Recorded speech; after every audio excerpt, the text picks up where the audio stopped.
आम्ही रेशनसाठी आम्हाला रेशन मिळत नाही आहे जानेवारीपासून. सगळ्या वाडींना म्हणजे काय काय जणांची 4-5 महिन्याच्या पावत्या आहेत, काय काय जणांची 4 महिन्याच्या पावत्या आहेत, काढलेल्या पावत्या आहेत, पण आम्हाला रेशन मिळत नाही आहे. कुठच्या गावात आलं ते? चांदोरवरून. संपूर्ण गावातलं रेशन येतंय? रेशन हां, रेशन येतो पण आम्हाला मिळत नाही. हां सगळ्यांचं तुमचा तेवढ्या जणांचाच प्रॉब्लेम? हा सगळ्यांचा प्रॉब्लेम आहे. रेशन नक्की जातंय कुठे काय? कुठे जाते आता? आम्ही रेशनवर गेलो की आम्हाला रेशन सांगतात संपलं म्हणून. रेशन आम्हाला भेटत नाही. रेशनवाला बदली करा. 3 महिने 4 महिने 3 महिने 4 महिने. हां, रेशन येतं काय गावात पण? रेशन यायचं पण संपायचं.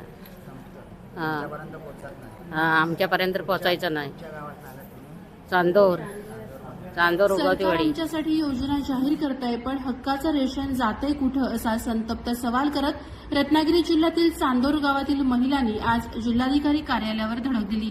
गेल्या 3 ते 4 महिन्यांपासून गावात रेशनचा पुरवठा पूर्णपणे बंद असल्याने संतापलेल्या ग्रामस्थांनी प्रशासनाला जाब विचारला. चांदोर गावातील ग्रामस्थांच्या तक्रारीनुसार गेल्या 4 महिन्यांपासून स्वस्त धान्य दुकानातून रेशन मिळालेलं नाही. ऑनलाईन स्वरूपात थंब घेतला जातो परंतु धान्य वितरण केलं जात नाही. वारंवार विचारणा करूनही वरतून धान्य आलं नाही असं उत्तर दिलं जातं. मात्र सरकारी दप्तरी धान्य पुरवठा होत असताना प्रत्यक्षात लाभार्थ्यांच्या ताटापर्यंत ते का पोहोचत नाही? हा रेशनचा साठा नेमका जातो कुठे असा खडा सवाल महिलांनी उपस्थित केलाय.